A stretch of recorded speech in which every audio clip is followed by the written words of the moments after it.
নমস্কার বন্ধুরা, কেমন আছেন সবাই? তুলির কথার আরও একটা নতুন ব্লগে আপনাদের সবাইকে স্বাগত জানাই। আজ সকালবেলা হলেও কপাল থেকে ঘাম গড়িয়ে গড়িয়ে পড়ছে। প্রচণ্ড গরম সকাল থেকেই, বাইরে একদম প্রচণ্ড রোদ উঠেছে। আমি এখন যাচ্ছি একটু বাজার, সেজন্য রেডি হয়েছি। তারপর বাড়িতে এসে যা কিছু করার করব। গাড়ির চাবি নিয়ে নিয়েছি, বাড়ি নিয়ে যাব। হেঁটে হেঁটে আর গরমে বাজার যেতে পারবো না। ও অর্ণা রানী, কেমন আছো? কেমন আছো মা? ভালো নেই শরীরটা। অর্ণার সর্দিটা এখনও ঠিক হয়নি। ওর একটুখানি সর্দি হলেই সেটা বসে গিয়ে কাশি শুরু হয়, আর সেটাই হয়েছে। ওই জন্য শরীরটা ওর একেবারে ভালো নেই। একটু আগেই উঠেছে ঘুম থেকে, একটু খেয়ে দিয়ে নিয়ে এবার বসছে ড্রয়িং করতে। কিছু তো করতে হবে, ঘরে বসে থাকলে এমনি এমনিও তো ওর ভালো লাগছে না। চলো বেটা, তুমি করে নাও, আমি ঘুরে আসি। হ্যাঁ মামাম, দেখি মুখটা, মুখটা তোলো। টাটা। চকলেট কই আছে? চকলেট আছে? আচ্ছা দিচ্ছি, ঠিক আছে দিচ্ছি। কেন? চলো টাটা, আমি এক্ষুনি যাবো আর আসবো, তুমি ড্রয়িংটা করো। Bye bye. বাজার যাব, আর নিচে এসে দেখছি মা করেছে চা। আগে চাটা খেয়ে নেব, তারপরেই বাজার যাব। বাজার করতে এসে সবার প্রথমে মাছটা কিনে নিয়েছি, আর এখন এসেছি সবজি কিনতে। পাশাপাশি সবজিগুলো কালারফুল রাখা থাকে, দেখুন, দেখলেই কি ভালো লাগে। লাল সবুজ সব পরপর থাকে, দেখতে বেশ ভালো লাগে, আর ক্যামেরাতে যেন দেখতে আরও বেশি ভালো লাগে। আমি এই কাকুর দোকানে সবজি নিতে আসছি যখন আমার বয়স প্রায় 13। তো জ্যাকি কাকু আমাদের পাড়ার বাজারেই বসে। তো তখনই অত ছোটোবেলা থেকে আমি বাজার করতে আসছি, আর এখন আমার বিয়ে হয়ে গিয়ে আমার বাচ্চা হয়ে গেছে। তো কাকুর মধ্যে কিন্তু কোনো রকম চেঞ্জ নেই। ওই অত বছর আগে কাকু ঠিক যেরকম দেখতে ছিল, যেমন ছিল, আজও একদম সেম টু সেম নিয়ে চলে এসেছি বাজার। অনেক কিছু এনেছি, আর তার সঙ্গে এনেছি দুটো টব। আমার পছন্দের দুইখান টব নিয়ে এসেছি গাছ বসাবো বলে। আজকে সবজি বাজারে নিয়ে এসেছি চিচিঙ্গা। মা, এগুলোই তো চিচিঙ্গা না মা? দেখো, মোষে সিংয়ের মতন। নিয়ে এসেছি চিচিঙ্গা অনেকগুলোই, 1 কিলো। টমেটো, এই সরি, কুমড়ো। রাত্রেবেলায় কুমড়োর তরকারি আর রুটি। আমি সব ভাবনা চিন্তা করে বাজার নিয়ে আসি। এটা মাছ, তোমার এটা নিয়ে যাও তো, মুছতে হবে আবার। পটলা, পটলাগুলো এখন চোখে দেখা যাচ্ছে না, একেবারে সেই কেমন টেরা বেঁকা ট্যাবড়া, ভিতরে বীজ নেই। ভেতরে বীজ নেই, বীজ ছাড়া পটলা আমার ভালো লাগে না। জ্যাকি কাকু ভরে দিল, তাই নিয়ে এলাম। আর এনেছি টমেটো। বাজারে জিনিসের দাম এখন তুঙ্গে। আগে মোটামুটি কমই ছিল, এই বৃষ্টি টিষ্টি হওয়ার পর মনে হচ্ছে একটুখানি বেড়ে গেল আরও। 40 টাকা। আর এনেছি কাঁচা লঙ্কা। কি পচা? কিচ্ছু পচা না, পচা হবে কেন? এই সব কিছু হচ্ছে আজকের বাজার, অল্প অল্প। আর এখানে আছে আলু 5 কিলো।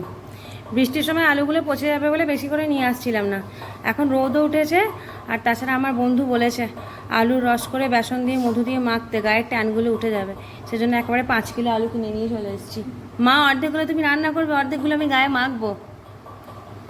তুমি মাখবে? নাও, তুলে নাও। তুমি কি করছো? ড্রয়িং করনি?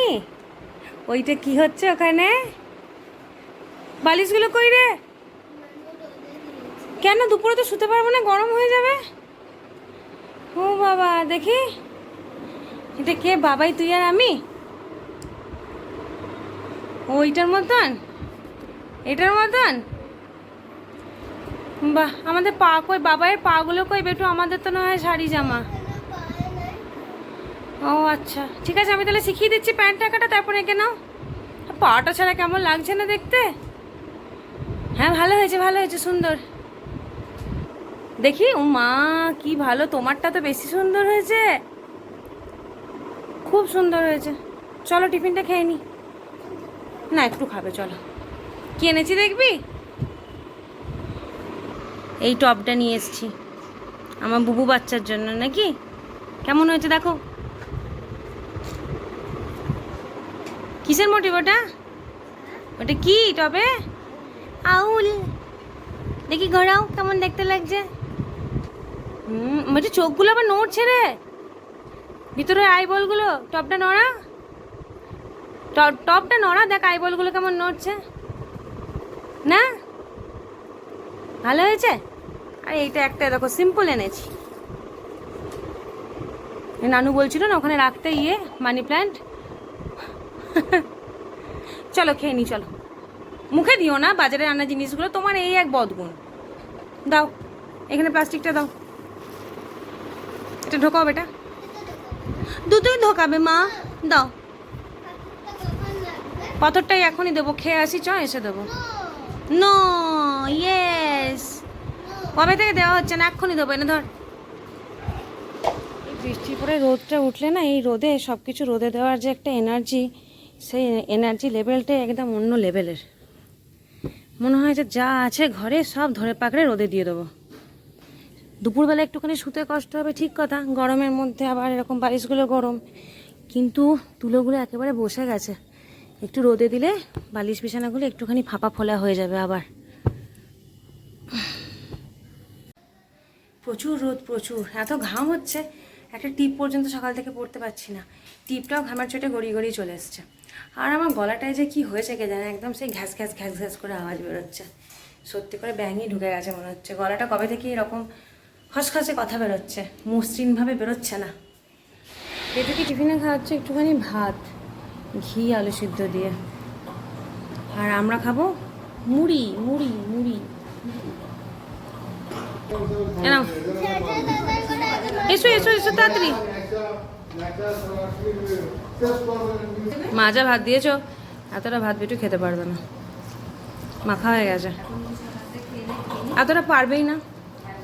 আমি খেয়ে নেবো দু মুঠো, না হলে এতটা ভাতও খেতে পারে। মেখেও নিয়েছি না নি। ভালো হয়েছে, ভাল লাগছে। একটু লঙ্কা দেবো, দি, মুখটা ঝাল ঝাল লাগবে। খাবি রসুন ভাজা আজকে? তাড়াতাড়ি চেবাও।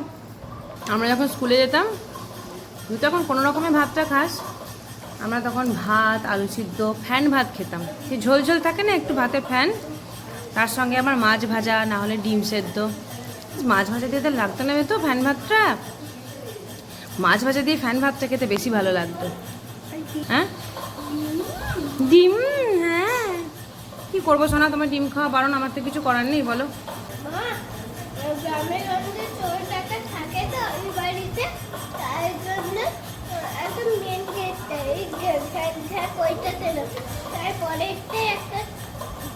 দরজা আছে, ওইখানে একটা গোল মতো চোখের মতো একটা লাগিয়ে দেবে দিয়ে, যখনই কেউ ডাকবে দেখবে আগে কে এসছে, তারপর আর একটা পাসওয়ার্ড ডাকবে।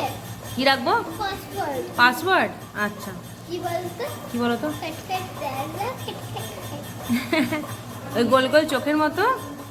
আমরা যখন কলকাতায় থাকতাম, আমাদের কোয়ার্টার দরজাটাই ছিল, ওগুলো যেগুলোর একদম বন্ধ দরজা হয়, ভেতর থেকে বাইরেটা দেখা যায় না, সেই দরজাগুলো লাগায়। কিন্তু আমাদের ও বাড়ির দরজা, তারপর ওই আমাদের দাদার বাড়ির দরজা, আমাদের এইখানের দরজাটা সবই তো দেখা যায়। দরজার মাথা দিয়ে বাইরে কে আসছে সে তো দাঁড়িয়ে দেখাই যায়।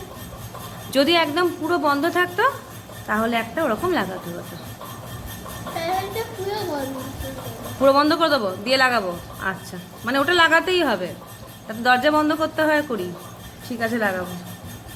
বেটু তুই ইয়ে হয়ে কর, একটা তাড়াতাড়ি বড় হয়ে যা, যে আইপিএস অফিসারটা হয়ে যা, দিয়ে একটা, আমাদের একটা তো বাড়ি আছে, দুটো বাড়ি আছে, আর একটা ফ্ল্যাট কিনবো।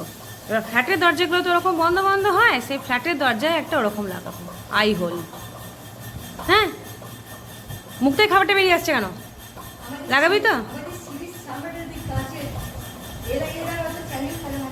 কোথায়? সিঁড়ি দরজাটা কাঁচের চ্যানেল, কিন্তু লক হতো কি করে? না না, ওটা আর কি সেফটি হতো? এটা যেটা আছে সেটা লক করা যাবে। কি বলিস বেটু? ওদের ঘন্টা বাজছে, ঢং ঢং ঢং ঢং ঢং ঢং ঢং ঢং। চ কাপড়গুলো রোদে দিয়ে আসি, চ। আয়, রোদ তো যাচ্ছে আসছে, মেঘ ছাড়া করছে একটু। এই কাপড়গুলো রোদে দেবো। ভাদ্র মাসে কাপড় রোদে দেয়, ভাদ্র মাসে এই কটা বছর দেখছি খুব বৃষ্টি পড়ছে, দেওয়া হচ্ছে না, তাই যখন রোদ উঠেছে তখনই দিয়ে দেবো। আজকে একটুখানি দিই, বাদ বাকিটা আবার পরের দিন হবে। এখন থেকে দেখা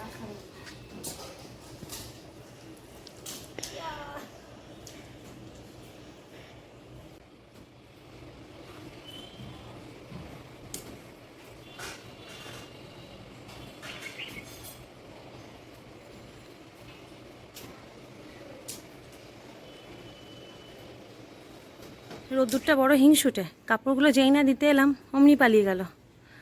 দিয়ে দিয়েছি এই কটা শাড়ি, আলমারির ওপরের তাকে আপাতত এই কটাই ছিল। বর্ধমানে আমার খুব একটা বেশি শাড়ি থাকে না, আমার বেশিরভাগ শাড়ি আছে আমার বাড়িতে, মানে শ্বশুর বাড়িতে। ওইখানে যে শাড়ি আছে মোটামুটি বের করে রোদে দিলে একটা দোকান সাজানো হয়ে যাবে। এখানে আবার এর মধ্যে থেকে দুটো শাড়ি আছে মায়ের, এই যে এই আকাশি শাড়িটা আর এই জামদানি দুটো মায়ের, বাদ বাকিগুলো আমার শাড়ি। এই শাড়িটা ভাগলপুরের উপর জারদৌসি কাজ করা, এটা আমার বিয়ের পরে আমার হাজব্যান্ডের থেকে পাওয়া প্রথম গিফট, পয়লা বৈশাখে দিয়েছিল এইটা। এটা আমার শাশুড়ি মায়ের শাড়ি, তসর। মাঝে মাঝে হালকা রঙের শাড়ি পরি, ভালো লাগে। পেটুর স্কুলেও মাঝে মাঝে অকেশন থাকলে হালকা শাড়ি পরতে হয়, তাই মা দিয়েছে, মায়েরই শাড়ি রেখে দিয়েছি যত্ন করে, মাঝে মধ্যে পরি। এই শাড়িটা দেওরের বিয়েতে কিনেছিলাম গায়ে হলুদে পরবো বলে, ভীষণ সুন্দর জানেন তো। এইটার দাম অনুযায়ী কাপড়টা মানে ফাটাফাটি একেবারে। ভাইয়ের বিয়ের তত্ত্ব শাড়ি সমস্ত কিনতে গিয়ে এটা দেখেছিলাম সবার লাস্টে, ভালো লাগছিল। দাম জিজ্ঞাসা করাতে বললো 650 টাকা। আমরা যত শাড়ি ওখানে কিনেছিলাম তার মধ্যে সব থেকে কম রেটের শাড়ি হচ্ছে এইটা, কিন্তু ভীষণ সুন্দর, খুব হালকা আর পরে বেশ ভালোও লাগে, কাপড়টাও খুব সুন্দর। ব্যাস এইগুলো ওই দুর্গাপুজোর দশমী অষ্টমী ওইসবে পরার জন্য কেনা এক আধটা হালকা হালকা শাড়ি। এই যে আবার উঠেছে রোদটা, এইটুকু আধভাজ করেই রাখবো, বেশি খুলে দিলে আবার পরে বৃষ্টি নেমে গেলে তাড়াতাড়ি করে তুলতে পারবো না। হ্যাঙ্গারগুলো তুলে নিয়ে যাই, নাহলে আবার রোদ পেয়ে গলে ফলে যদি যায় তাহলে আবার কাপড়গুলো রাখতে পারবো না। আর একদিন বাড়ি যাব, বাড়ি থেকে যেদিনকে দেখবো রোদ উঠেছে সেদিনকে ওখানের গোটা আলমারি বের করে রোদে দেবো।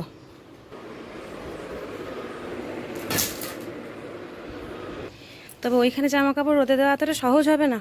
ওখানে একটা আলমারি ট্রিপল ডোরের আর কি, পুরো জিনিসে একদম ঠাসাই করা, সেই সব একদিনে রোদে দিলে সন্ধ্যের পর আর মনে হয় বিছানা ছেড়ে ওঠার কন্ডিশন থাকবে না আমার।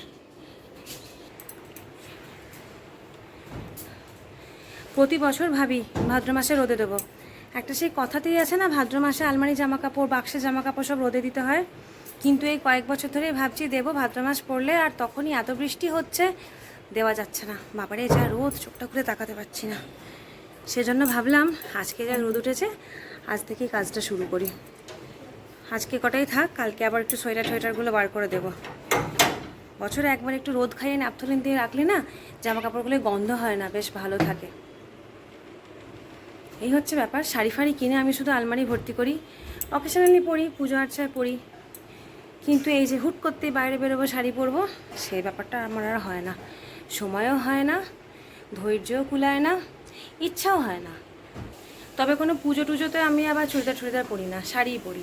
ঠাকুর দেখতে বাইরে কোথাও গেলে চুড়িদার পরে যাই, কিন্তু এমনি দিনের দিকে বা যখন পুজো দিতে যাই তখন শাড়ি পরেই যাই, ভালো লাগে শাড়ি পরে যেতে।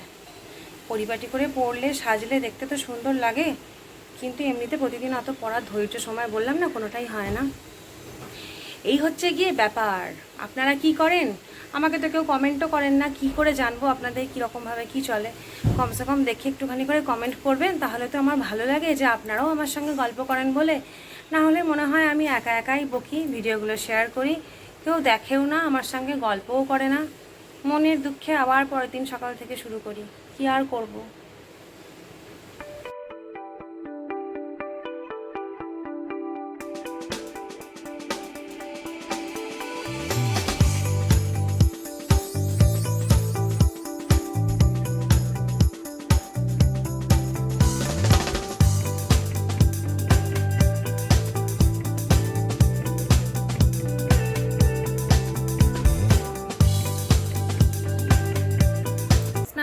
করলাম এই মাত্র। সকালবেলা একবার করেছিলাম, তখন চুলটা ওয়াশ করিনি। আর এখন এত গরম করছে, শাড়িগুলো বাইরে থেকে তুলে নিয়ে এলাম, প্রচণ্ড গরম করছিল। দিয়ে এখন মাথায় তেল টেল মেখে একেবারে স্নান করলাম যাতে মাথাটা একটু ঠান্ডা থাকে। উফ, প্রচণ্ড গরম করছে। আজকে রোদে রোদে ঘুরলাম বলে মনে হয় যেন আরও। এদিকে আমার অর্ণারানির বায়না, সেদিন থেকে ওই স্টোনগুলো নিয়ে এসেছি, গাছে দেবো বলে দেওয়া হয়নি। এই যো এখন গাছে দেবো মা। একই শরীরটা খারাপ, তার মধ্যে বায়না আরও বেশি। কি হলে পাওনি? কাছিটা পাওনি? দেখছি দাদা মুখের অবস্থাটা একবার দেখুন, চোখগুলো একেবারে বসে গেছে, কাশি হচ্ছে খালি খালি। নাও ধরো, মুখটা ধরো, আমি কেটে দিই। সাইড করে ধরো মা, এভাবে ধরো মাথাটা। খুব বেশি দেবে না কিন্তু, অল্প যতটা হবে ততটা। যতটা হবে অত দেয় নাকি? তাহলে তো আবার জল দিতে পারবো না। পারবি? তারা মাথাটা ছিঁড়ে দিতে। না, আস্তে আস্তে দাও, এক একটা কালার কালার, হ্যাঁ দেখে দাও।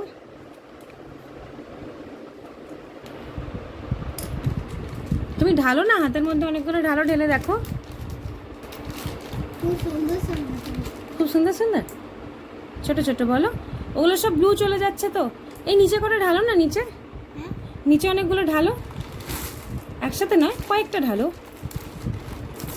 ব্যাস ব্যাস, আর নয়। কালার ম্যাচ করে দাও, বাকিগুলো আমি আবার ঢুকিয়ে দেবো। রেড ইয়েলো সবই দাও, হোয়াইটও দাও।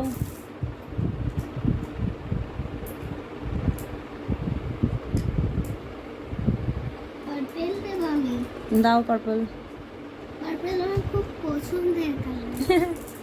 অর্ণা যখন ছোট ছিল তখন ও মাঝে মধ্যে কার্টুনগুলো দেখতো মোবাইলে, দিয়ে দেখতে, তখন কলকাতায় ছিলাম। হঠাৎ করে একদিন বলে ঠ্যাপু কালার, আদো আদো কথা বলতো। আমি প্রথমে এমনি চলে গেছি, তারপরে আবার বলছে ছাপু কালার। অনেকক্ষণ পরে বলছি ঠ্যাপু কালার কি? তখন ও আমাকে বোঝাচ্ছে আর কি, যে মানে বালিতে ঢুকিয়ে দিও না। তখন ও আমাকে বোঝাচ্ছে ঠ্যাপু কালার কোনটা, আমার পর্দার কালারটা দেখে। এখানে ওই যে পর্দাটা দেখতে পাচ্ছেন, এটাই আমার কলকাতার ফ্ল্যাটেও লাগানো ছিল। তো এই কালারটা দেখিয়ে বলছে, আনলাম তুমি পার্পল কালার বলছো? তখন বুঝলাম ওই যে অ্যাকচুয়ালি ওই ব্রিটিশ ইংলিশের পার্পল এভাবে বলতো, ও সেটাকে বুঝতো ঠ্যাপো। ছোটো ছিল, ভীষণ ছোট তখন, ওর বোধহয় 2 বছরও বয়স হয়নি, 1.5 বছর মতন, তখনও বলতো ঠ্যাপো কালার। ও খুব একটা আদা আদা কথা বলেনি, কিন্তু কিছু কিছু কথা ভুল বলেছে। যেমন লায়নকে বলতো অ্যালন, অ্যালন। আচ্ছা, সবাই স্কুল যেত, ও তখন দেখতো, দেখে বলতো কুলস। আর এখনো পর্যন্ত বেটু একটা কথাই ভুল বলে, কি?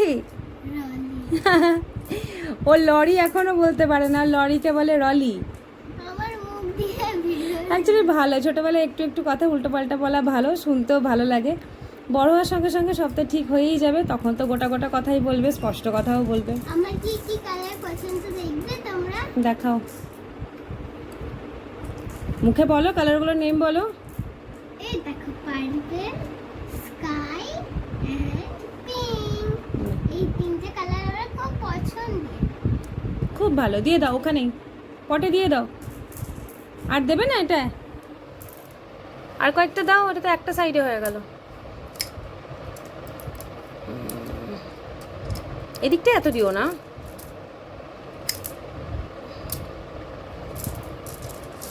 বুলবুল পাখি। অতগুলো দাও, দিয়ে দাও, দাও। বাস ছেড়ে দাও, এটাই দেখো, স্প্রেড করে দিলে ভালো লাগবে দেখতে। পিঙ্ক কি সুন্দর লাগছে বেটু, আরো আছে, কালারফুল। দেখাবো? না, আর বাকিগুলো ঢেলো না, না আর ঢেলো না, আর ঢেলো না বেটা, ঢাললে নষ্ট হবে। আর দিও না ওতে মা, ওর মধ্যে থেকে না আবার ছোট ছোট চারা বেরোবে, তাহলে সেগুলো বেরোতে পারবে না। স্টোনগুলো বাকিগুলো ঢুকিয়ে দাও। বাকি হয়েছে, বাকি গাছগুলো বসাবো অন্য টবগুলোতে, সেইগুলোতে দেবো। হ্যাঁ, আবার ঠিক আছে, হয়ে গেছে। মেয়ের বায়না মিটিয়ে দিয়েছি, ব্যাস ও সন্তুষ্ট। ওর বায়না এমনিতে খুব একটা না, খুব কমই বায়না করে, যেগুলো মেটানো যায় আর কি। কীরকম ঘামছে দেখছেন? দেখুন, এই দেখুন, ফ্যান চলছে, অথচ গা দিয়ে কীরকম ঘাম ঝরছে একবার দেখুন। প্রচণ্ড গরম করছে, প্রচণ্ড। প্রতিদিন একবার করে বৃষ্টিটা পড়লে আর রোদ উঠলেও সব ওয়েদারই ঠিক থাকে। আজকে আর উপরের ঘরে শুতে পারবো না, নিচের ঘরে শুতে হবে। এত গরমে শুলে আজকে এবার আমি পাগল হয়ে যাব। চলুন ভাত খেয়ে নিই, জোরসে খিদে পেয়েছে। বড্ড বকি আমি, জানেন তো, বড্ড বক বক করি। আমার বকবকান্তি না একবার শুরু হলে আর থামতে চায় না। যাই, আপাতত ভাতটা খেয়ে নিই, তারপর আপনাদের সাথে আবার পরে কথা হচ্ছে। আজ আমাদের রান্না হয়েছে ভাত তো বটেই, তার সঙ্গে চিচিঙ্গা এনেছিলাম, চিচিঙ্গা দিয়ে পোস্ত, ডাল, সর্ষে দিয়ে মাছের ঝাল দেওয়া আর টমেটোর চাটনি। বাস এই পর্যন্তই। হ্যালো বন্ধুরা, শুভ সন্ধ্যা। বাজছে এখন সন্ধ্যে 6টা। এই একটু আগেই ঘুম থেকে উঠলাম 5:30টার দিকে। আজকে নিচের ঘরে শুয়েছিলাম বলে ঘুমটা বেশ ভালোই হয়েছিল। আর এই বিকালের দিকটা ছাদে এসে দেখছি বাইরে বেশ সুন্দর হাওয়া দিচ্ছে। সারাদিন এত রোদ ছিল, কত বেলায় আমি জিনিসগুলো মেললাম, সব শুকিয়ে গেছে। ছাদে বেশ কি সুন্দর হাওয়া দিচ্ছে, মনে হচ্ছে ছাদে একটুখানি হাঁটাহাঁটি করি। কিন্তু একটুখানি খাবার দাবার বানাতে হবে। অর্ণা আজকে দুপুরবেলায় ভাত খায়নি, ওর শরীরটা একদম ভালো নেই, সকালে একটু ভাত খেয়েছিল বলে আমি আর জোরও করিনি। অর্ণাকে বানিয়ে দেবো কি একটুখানি পাস্তা। এই 2 দিন তো আমার শরীর খারাপ হয়েছে ননি, তোমার মুখটা একদম শুকিয়ে গেল তো। বলো। দিদি বলছে যে কি তখন আমি দিদিকে জিজ্ঞেস করছি, বলো তো এলিফ্যান্ট কি স্পেল? ঝুঁকো না, বলো কি বলছো। তুমি ওদিক থেকে সরে এসো। আমাকে এলিফ্যান্ট স্পেলিং বললাম, ও বললো EPES। EPES? ওটা এলিফ্যান্ট? এ বাবা, তুমি বলো তো শুনি।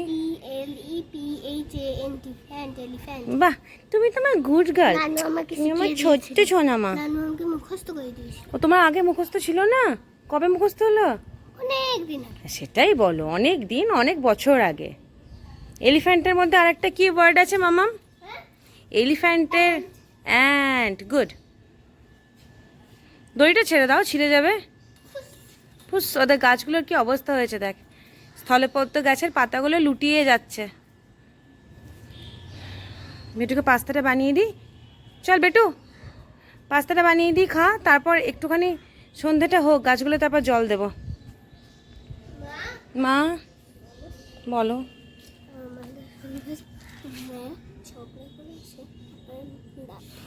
বেটু, তোর এই গাছটার কথা মনে আছে কখন বসিয়েছিলাম? মনে নেই? এই গাছটা এই ফেব্রুয়ারির আগের ফেব্রুয়ারিতে হাঁটতে যেতাম টাউন হলে, ওখান থেকে ডাল ভেঙে নিয়ে এসেছিলাম, হলুদ রঙের বাগান বিলাসী। ডালটা এনে বসিয়ে রেখেছিলাম, দিয়ে দেখলাম হয়ে গেল। 2টো ডাল একসঙ্গে বসিয়েছিলাম, তাই দুদিকে এরকমভাবে হয়েছে। সাদা হয়েছিল, গোলাপি হয়েছিল, ওইটা ওই গাছটাই হয়েছিল, এটাতে তো অনলি ইয়েলো। খুব ভালো লাগে নিজের হাতে বসানো কোনো ডাল থেকে যদি গাছ হয়ে এরকম সুন্দর ফুল ফোটে, খুব ভালো লাগে দেখতে। হয়ে গেছে বেটুর জন্য পাস্তা। একটুখানি আলু পেঁয়াজ মিশিয়ে বাঙালির গ্যাটিস করা পাস্তা তৈরি করে দিয়েছি। বেটু ট্যান ট্যান, দেখতে কেমন হয়েছে বল? ভালো? খেয়ে বল কেমন। কি অবস্থা দেখেছেন, ঘেমে গোটা গা একেবারে চকচক করছে, মনে হচ্ছে ঘাম তেল মেখেছি। বেটুকে খাইয়ে দাইয়ে সন্ধ্যাবেলায় করলাম লিকার চা। এই যে নিয়ে এসেছি চানাচুর দিয়ে একটুখানি মুড়ি আর লিকার চা। এটা খাবো, খেতে খেতে বেটুকে পড়াবো। কাপড় চোপড়গুলো গোছানো হয়নি, এই দেখুন সব রোদে দেওয়া কাপড়গুলো পড়ে আছে খাটের মধ্যে। এগুলো গোছাইনি ইচ্ছা করেই, একটুখানি ঠান্ডা না হলে আবার ভাজা ভাজ কেটে যাবে। তো পড়াতে পড়াতে এইসব কাজগুলো একসঙ্গেই করে নেবো। চলুন তাহলে সন্ধ্যাবেলার কাজগুলো করি, আবার দেখা হচ্ছে আপনাদের সঙ্গে নেক্সট ব্লগে। অনেক গল্প হবে নেক্সট ব্লগে। সবাই ভালো থাকবেন, সুস্থ থাকবেন, আনন্দে থাকার চেষ্টা করবেন, আনন্দে রাখার চেষ্টা করবেন বাড়ির সবাইকে। তো আজকের মতন গুড নাইট, টাটা।